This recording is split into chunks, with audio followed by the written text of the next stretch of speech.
Hey guys, just starting hopefully a new series I'm gonna continue on called AfterThoughts. This is basically well this is actually gonna be my first series, but this is basically where I'm gonna after reading a book or watching a movie or a season of a TV series, just talk about basically how I feel about them. This is not gonna be professional. This is mostly like a self reminder for myself that I read this book or watched this movie, and basically how I feel right after watching it or reading it. So, starting out, I read this book, Harry Potter: The Cursed Child. Um, I started it yesterday, but I basically only read 5 pages yesterday. I did most of the stuff for the last 2 hours. Um, for starters, Harry Potter has always been really important to me. It's one of the first English novels I've read. Started from 5th grade, I think, in primary school, and it's been really important for my childhood all the way to middle school. Just impacted my life so much. I have this old set of Harry Potter books I have back home in Beijing, China, and the um, just it's completely read every single one of them for at least 7 times. The books are sort of battered, which I'm really ashamed of, to be honest, because I love books and I don't like to damage them at all. But back on topic, Harry Potter: The Cursed Child. This is original story by J.K. Rowling and playwright by John Tiffany and Jack Thorne. Hopefully, I'm pronouncing these names right. Um, and it's okay read. I don't love it. For starters, I don't see why it's necessary for this story to be there at all. For me, the ending will always be in the seventh book, the last chapter. 19 years later, there's something about Harry's scar hasn't hurt for the past 19 years, and all is well.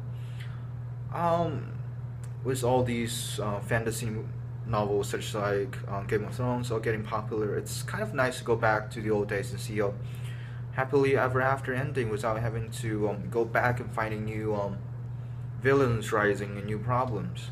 I just wanted um, King's Cross, 9 3/4 station, 9 3/4 platform to be the ending, the happy ending we were all looking for.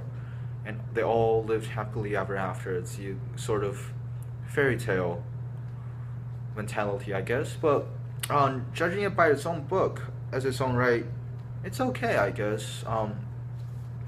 It just doesn't feel Harry Potter at all. Spoilers.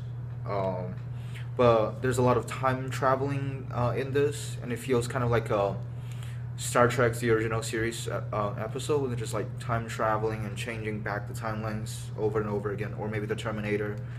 I don't know.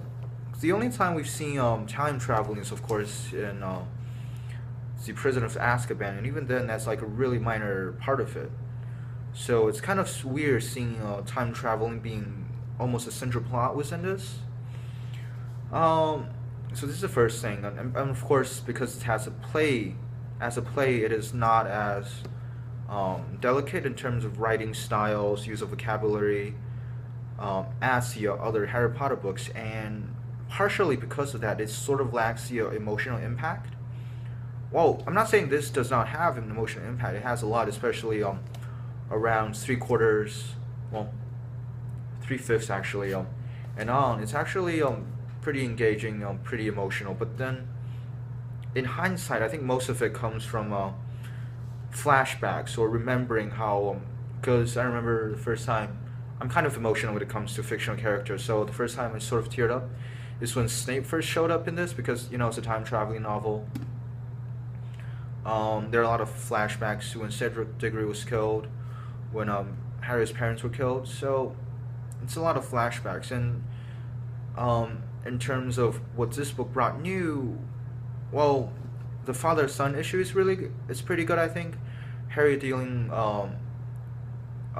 acting as a parent, not knowing how Albus is feeling, Draco Malfoy not knowing what Scorpion? I actually don't remember the name anymore. Scorpio something. Scorpius. Sorry. Scorpius was feeling, and then spoilers. Voldemort having a daughter and how she's trying to look up to him as a fatherly figure, That's pretty good and pretty neat. It's something that's not really just talked about in Harry Potter series, obviously, because James died. So that's good. But other than that, I don't see the point of this book, existing. I don't see the point of it.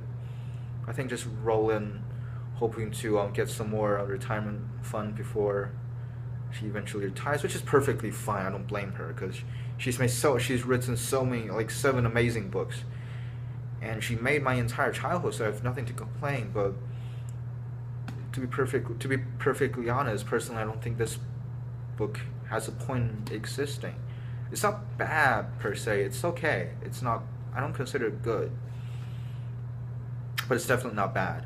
And I think this, of course, I just only read the book. I have no idea how the play is gonna be like, and if I think it could be a decent movie though, depending on who's directing it, of course. Um, okay, am I missing anything? Um, oh, this at times also feels like a fan fiction sometimes. So that's all right. That's all right. The biggest problem, as I said, like many times before, just I don't see what's the point of it. But other than that, I think it's okay. Read, pick it up. It's probably kind of expensive because it's Harry Potter. I think I bought it for like $17 off Amazon. I don't remember really. 17, like between 15 and 20. And I think it's all right. Not super expensive, but definitely not cheap. Pick it up if you're really interested in Harry Potter. I don't know. I don't really consider it canon because for me, the story ended with all was well. All is well. I don't remember which one it is. But the good thing about this book is that it is a sequel and it's not really like a proper sequel, more like a spin-off. So if you want to ignore it, you can just ignore it. And if you enjoy it as a separate thing, you can enjoy it as a separate thing or as a continuation of the story we all know and love. It's not like it's a prequel and then like just destroys the characters we love. That's definitely not the case. So I think it's fine. It's an okay read. Buy it if you're interested and don't if you're not. And thank you guys for watching. If anyone is actually watching this, I have no idea. So come back later, subscribe. Hopefully I'm gonna make this into a series. I'm gonna do it every once in a while, like under 10 minutes. AfterThought, books, movies, TV shows, maybe other stuff. All right, thank you so much. I'll talk to you guys next time. Bye bye.